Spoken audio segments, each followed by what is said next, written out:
on the first discussion segment this morning on Signature Morning, and our first conversation will be with a former House of Assembly member, a constitutional lawyer, barrister Ugwu Nwabueze. Welcome, Honorable. Thank you. Sorry, I have to start over your name as if you're a stranger. Today, we're going to look at the National Assembly's plan to strip Inec of powers to supervise political parties. What is constitutional, really? What is constitutional, first and foremost, is that I like to digress a little by thanking the National Assembly for thinking, for putting on their thinking cap and ruminating over what could be done to make the Nigerian electoral system to become credible. I choose my words. So when I mean credible, I mean every sense of that word. Credibility. Elections are never credible, and whatever can be done to make them credible will be welcomed by all. So it is good they are thinking of another institution that will monitor the political parties, register political parties, monitor them, regulate them, even creating an agency that will, a tribunal that will try offenses of any sort amongst political parties, and a whole lot of things contained in that new bill that has passed a second reading at the House of Representatives. That is very beautiful. All of us commend it. But then, there is a very big question, and that is now coming to your question. That big question is, when such a bill is passed, can it fly? Can anybody successfully maintain an action in court in respect of that bill? Can that law, that act, when passed, can it be worth the pen, the paper, upon which it was written? Certainly no. I say this because for you to successfully create such an agency, you need first and foremost to amend the Nigerian 1999 Constitution. You appreciate the fact that the Nigerian Constitution 1999 is the ground norm. It is the fons et origo. It is the final norm.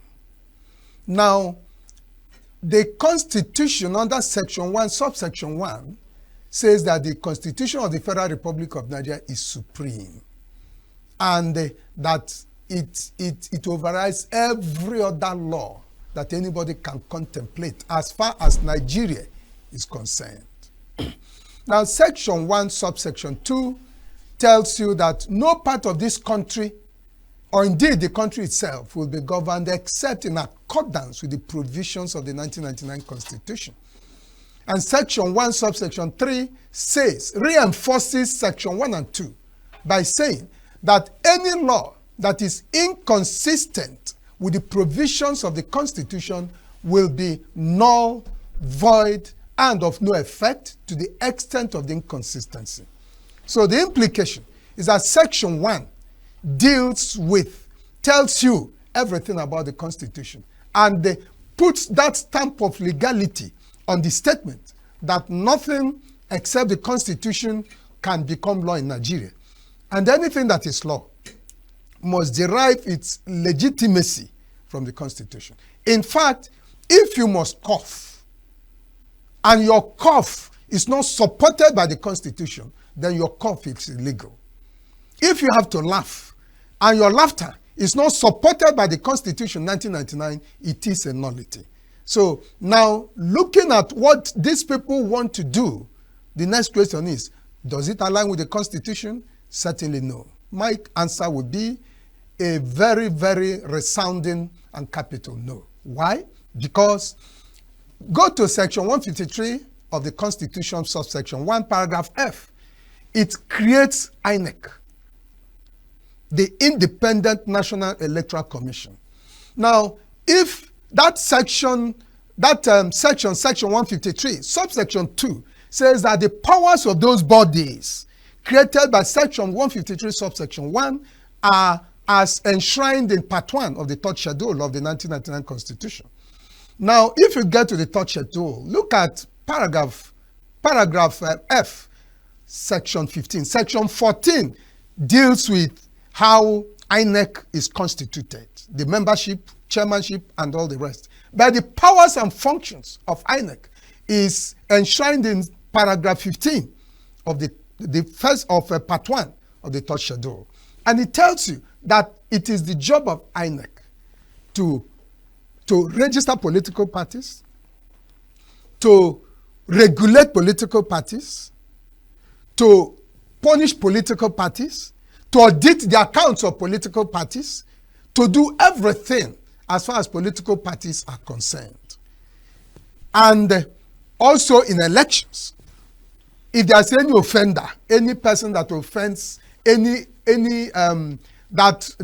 person that is found is adjudged to have committed an offense which is created by any of the sections of the Electoral Act 2022, that person, it is also INEC that will initiate criminal proceedings. That is, they will get in touch with the law enforcement agents and a charge will be laid against the person after investigation. So all I'm trying to say is that everything about this new bill that is before the House of Representatives is under the powers of INEC as created by the 1999 Constitution. And it is not possible for such an act to become law in Nigeria except the Constitution 1999 is amended. And how do you amend it? If you look at section 9 subsection 2 of the Constitution, it tells you how the provisions of the Constitution can be amended. All the provisions of the Constitution except section 8, which deals on local government and boundary adjustment, and then chapter 4 of the Constitution, which deals on fundamental human rights, sections 33 to section 46. That is chapter 4. You can't amend any part of it or amend section 8 of the Constitution except in accordance with the provisions of section 9 subsection 3. But remember what I referred to. If you must amend those provisions that deal on INEC, you go to section 9 subsection 2, not section 9 subsection 3, because section 9 subsection 3 is more rigid than section 9 subsection 2. For section 9 subsection 2, you need 2/3 majority of all the members of the National Assembly and 2/3 majority of the state houses of assembly. And by 2/3, you are not talking of the people that attended plenary on any particular day. You are talking of the entire membership of the National Assembly. The same thing with the state houses of assembly. Now, for section 9 subsection 3, which is more rigid, instead of 2/3 as in section 9 subsection 2, you now talk of 4/5 of the entire membership of the National Assembly and then 2/3 of the entire membership of 2/3 states of the Federation. Sorry. Well, that's okay. Let's move on. Something must have prompted the National Assembly to think in that direction. Are there things we should know? Yes. Like I did say when I was starting, I said that I praise and commend the National Assembly for thinking that way. Because Ngozi, you and I appreciate the fact that Nigeria is not moving the way it ought to be moving. Is it the fault of the political parties now? It is the fault. I put it squarely on the doors of INEC. Now, that is because for you to have a credible country, you must have a credible leadership. You can't have a credible leadership if you do not have a credible means of enthroning people into leadership. And the only way you can enthrone people into leadership in Nigeria is through INEC. If INEC becomes truthful, if INEC becomes credible, if INEC begins to work, they're not working. If they begin to work, become credible, Nigeria will begin to have a good leadership. And the moment Nigeria begins to have a good leadership, Nigeria will become a country. Chinua Achebe said that Nigeria is not a country. Okay. According to the Constitution, the portions you cited, it is the agency, the organization that was created to regulate political parties, look at their affairs, punish as the case may be. If you are saying that this cannot be amended, or the whole of the session cannot be amended because of the rigidity, what then is the proposal here? What is going to happen with the new bill? You see, that brings me to another important question. That is, there is no doubt that they will amend the Constitution, because they do know that if they do not amend the Constitution, then the act will become a stillborn. And the question will be, will they need to amend the Constitution before that act is signed into law? Before the bill is signed into law to become an act? Do they need to amend the Constitution first? Or after signing the act, after signing the bill, making it an act, can you now posthumously amend the Constitution to give legitimacy and authority to the bill, to the act? That's a very important question, which probably only the courts will answer. Mm-hmm. You see, if you look at the definition of law, what is a law? A man, Justice Frank of the American Supreme Court, once said that the law to any lay person with respect to a particular state of facts is the decision of a court. And until a court has passed on those laws, until a court has passed on those facts, no law on that subject is yet in existence. Prior to such a decision, the only law available is a gaze as to what a court will decide. So all we can do for now is to conjecture a gaze as to what the courts will decide in respect of if the act, if the bill when signed into law, will become a law properly so called, or it will become a law after. Certainly it cannot become law until the Constitution is amended, because it will be inoperable.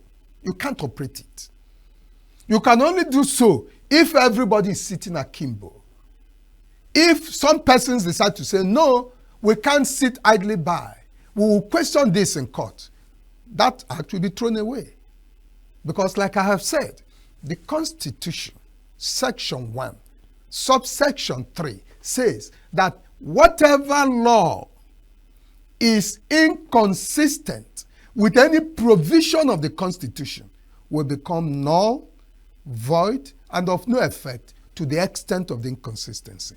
And the bill before the House of Representatives is talking of creating a new agency, a new body, a new authority that will take over those aspects and now leave Inec only with election. Conducting election. So that they won't be too overburdened that they no longer know their right from their left. And they seem to be groping in the dark. That's why our elections are most incredible. Our elections are nothing to write home about anywhere. It's a factor of Inec. It's a factor of that institution. If a new agency comes up, what is going to be different? Well, if a new agency comes up, if for nothing else, we now know that the Inec chairman will be less burdened. We now know that we have two agencies to hold accountable for whatever happens to our election, and whichever agency the lapse is coming from, we hold that agency responsible. If it's Inec, we hold INEC responsible. If it is the agency, we hold the agency responsible. But let me tell you one thing. The problem we have in Nigeria is not a dearth of laws, but a dearth of implementation of the laws that are in existence. We have sufficient laws in Nigeria to carry anything. If you go and look at the American Constitution, it is very tiny. Very tiny. You can put it in your breast pocket. Then look at the Nigerian Constitution. How unwieldy. It's so large. Nigerian Constitution has 320 sections. And these 320 sections run into over 200 pages of A4 size paper. American Constitution is not written on A size 4 paper. It is written on probably A6. That is about 1/3 of A4. And yet, the pages, I'm not sure the pages are up to 10. I'm not very sure now whether the pages are up to 10. So if you compare American Constitution with Nigerian Constitution, you are talking of probably 1/50. American Constitution will be about 1/50 of the Nigerian Constitution. And yet America is working, and working perfectly well. The greatest democracy in the world. And Nigeria, with all these laws, cannot work. We keep duplicating functions, creating and decreating. You will see a particular function that is being handled by 3 different agencies or authorities. One particular function in Nigeria. Because there is no law that we make today in Nigeria that is already, the subject matter of that law must be under an existing agency in Nigeria. Go and look at that law. Whatever law the National Assembly makes today is already taken care of. What should be done is to perfect ways of implementing these laws. It seems sufficient to make laws for fun of it, just for the fun of making laws. Implement these laws. How do you perfect the process of implementation? That is what Nigeria lacks. Somebody said the other day on Dream FM, while I was on air, that when God was creating the entire world, he was in the company of God. He accompanied God to create the world. And God came to Britain, gave them few minerals. Came to United States, gave them few. Came to Japan, denied them completely. Came to some other countries, gave them nothing. Came to just some 3, 4, 5 minerals. He came to Nigeria, he poured everything. The man said, God, do you know what you are doing? God told him to wait until he sees the human beings that he will put in Nigeria. And that is it. God purposed Nigeria to be the richest country in the world, and yet Nigeria is the poorest. Something is wrong. Let's go back to the political parties. There seems to be squabbles everywhere in virtually all the political parties in Nigeria. There are also these issues of defection. A man wakes up and overnight defects to another party. We don't even know the right steps. You can choose to be in party A in the morning, and in the afternoon you are in another party, and a lot of things appear wrong with the way political parties run in Nigeria. Is it a factor of Inec as an institution, or is it the constitution, that is the Nigerian constitution, that is working against the constitution, or is not working in tandem with the party constitution? What is up? You're a politician, Honorable. The problem does not lie with Inec. The problem does not lie with the constitution. It lies with no law. The problem lies with ourselves. It lies with Nigerians. In Nigeria, there is political parties have ideology because INEC guidelines have said they must have ideology. They have constitution because INEC guidelines says you must have constitution. They have aims and objectives because INEC guidelines says so. Otherwise, they do not need to have it. This is the reason. Even the national chairman of many of these political parties do not know the provisions of their constitution, do not know what their aims and objectives are, do not know the manifesto of the political party where they are in charge. If the national chairman, who is the alter ego, the man Friday of his political party, does not know any of these, is it the membership that will know? If, as far as you are concerned, Party A is the same as Party B, is the same as Party C, all the parties are the same, or you don't know that there's any difference. In fact, a lot of politicians do not know that there's anything called manifesto of a political party. Even some senators, I am telling you, are not aware that their political party has manifesto. They are not aware. You know, aims and objective is just one sentence. Aim is one sentence. Objective is one sentence. Many of these political parties, many of these even senators are not aware that their party has aim, that their party has objectives. Now, that is the position, and that is the problem. But with this bill, if it's passed into law, will it affect the It will not, it won't do anything. It won't even, I'm not even talking of scratching. It won't even remember such a problem, let alone scratching it. Now, the point is that in Nigeria, everybody is concerned with stomach infrastructure. Everybody. It is only few persons who belong to the Nwabueze rich that do not think of stomach infrastructure. But it's not just that. Because when you look at the greed of Nigerian politicians, you see a man who, by all standards, may not have up to 5 million naira in his account.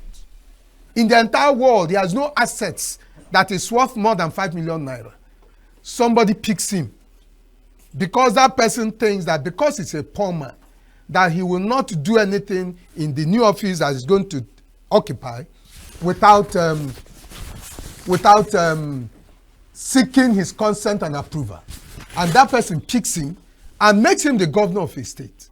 Remember, this man doesn't have more than 5 million assets, 5 million naira assets. Somebody picks him and makes him the governor so that he'll be making returns to that person, so that he will not breathe without taking permission from his benefactor. The moment he gets in there, by the time he's leaving in 4 years, he has become about 200 billion naira rich. 200 billion. I'm not talking a million. Now, as far as the man is concerned, it's a do or die affair to become a governor. As far as most Nigerians are concerned, it's a do or die affair. That's why people even kill to do rituals in order to get into political offices. It is because of the way Nigerians think, the way Nigerians reason. That's why I said, if we make our election credible, people will no longer pander to the whims and fancies of individuals in order to get into political leadership. You will have to appeal to the people. If Nigerians begin to appeal to the people in order to get their vote, and the votes actually count, most of these things will change. Now, there is something I'd like to bring up in this conversation, and that's the fact that it appears that issues emanating from elections, electoral parties, political parties, and the likes, everything about politics in Nigeria appears to have been handed over to the judiciary. Everything now ends in the court. Party issues resolved in the court. Electoral issues resolved in the court. Do we really need this agency, another agency, to regulate the affairs of political parties? You see, I agree with you that it is as if the courts are taking over regulation of political parties, regulation of Inec, regulation of everything that has to do with election. And that is at the core of the problem of the Nigerian judiciary today. The Amnesty International recently identified 3 institutions in Nigeria as the most corrupt. And these are the 3 institutions that have it as their core mandate to fight corruption. They said that the 3 institutions are 1, the police, 2, the legislature, 3, the judiciary. It's a sad blot on the image of the Nigerian judicature. Some of us lawyers cry about it. Any person that is worth his salt will say no to it. If you look at the image of the Nigerian judiciary in the 80s, 70s, and even in the up to the mid-90s, the whole of 90s, you will know that what we have today as the judicature cannot be equated with this period I'm talking about. Because that was a time when the Nigerian judicature had come onto its own as a veritable citadel of adjudicatory perfection and excellence. Right around the world, judgments of Nigerian courts were being praised everywhere. Everywhere. There was one particular judgment. In fact, if you also remember, many countries of the world were seeking lawyers, writing to Nigerian government to give them lawyers that will come and become judges in their countries, that will come and become chief judges in their countries. And many lawyers in Nigeria were posted to those countries to assist the countries. That was because the image of Nigerian judiciary was at its peak. It was unparalleled. Today, everything appeared to have crumbled. And the number one reason is Nigerian election. Because people see election as a do or die affair, they are prepared. They are prepared to destroy the judicature in order to get into political offices. So there is a need. I'm now getting to your question. There is a need to do everything that is humanly possible to divest the Nigerian judiciary from elections. Whatever can be done to divest it from elections. And even from political party control. Saying anything about political party, that will also be good. And if they create this tribunal, I will even suggest that the tribunal takes over everything about elections and everything about political parties. They are talking about the bill seeks that those tribunals will take over political party leadership. Everything about political party. But what of elections? When at the end of each election, you appoint election tribunals. Those tribunals are serving judges that are seconded from the courts where they are. They truncate proceedings. If a judge leaves his court, goes to election tribunal, stays there for 6 months, every case in his court is put on hold. A lot of people suffer. Even criminal cases. People will be stewing away in jail because there's nobody to handle their cases. There's no presiding officer to handle their cases. And a whole lot of other things. Things that have to do with contract. The problem why a lot of people cannot come to Nigeria to invest is because they say that the Nigerian judicial system does not guarantee that when there is any breach of contract, that it will be immediately addressed. It could take 10 years to pass a judgment on a contract. You can see the Nigerian, the presidential hotel, how long it stayed, because it was being said that there was a suit in court, and that hotel had to stay for over 10 years in a moribund state, moribund, decrepit state. And I think that some kidnappers even turned it to kidnappers there. So we heard. So until the present leadership of Ugwu State came. That's why if you look at the hotel, I'm sure in the next few weeks, it will be open to the public for business. And so these are the things that make it necessary that something should be done to divest the Nigerian judicature from political party, from election. Now, and it should actually be done very urgently. Political parties are expected to register with the Inec. That is the norm, except if this this bill becomes a law and is being implemented. Now, and by extension, Inec is expected to fund these political parties. I don't really know if INEC funding political parties is the way it is practiced elsewhere, because it's part of the assignment. as that is expected of INEC. Will that also be withdrawn? Initially, INEC used to fund political parties, but I think, not anymore. Yes, they no longer fund political parties. But is there still need to register? And you register with money? Registration is very lax. Initially, INEC could make it very difficult for political parties to register. And National Assembly did some work on it. And at the end of the day, I think that the law also now made it, not even the law, the judicature, the judiciary now said that no, you don't have to stop anybody from registering. What is important is for you to ensure that the person has offices in so place, has a headquarters at Abuja, and such things. You register the political party.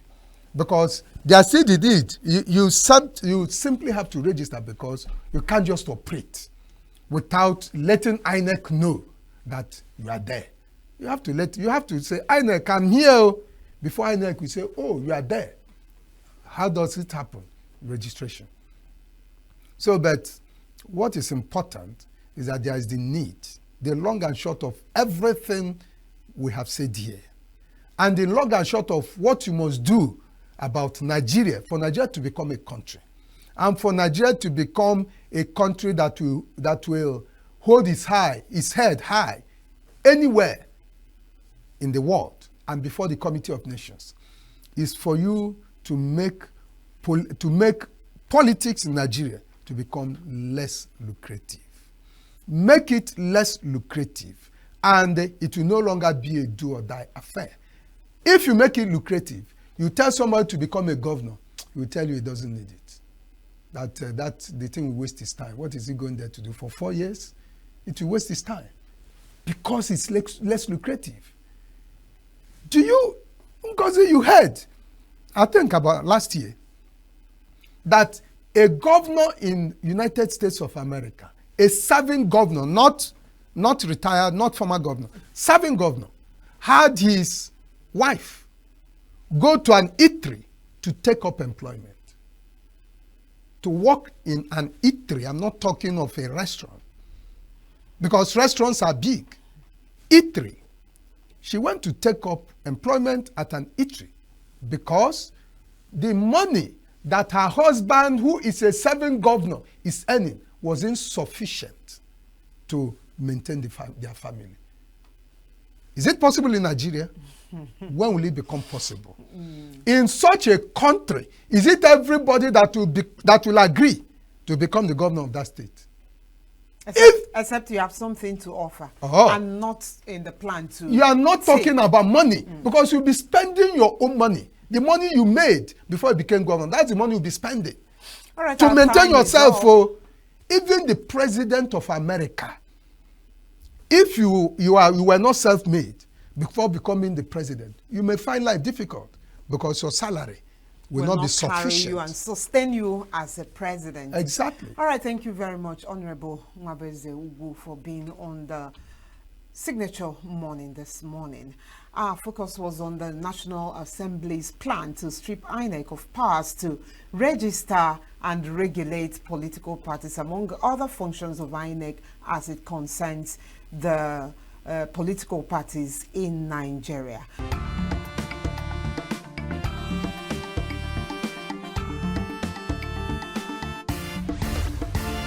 Signature TV, news in your pocket.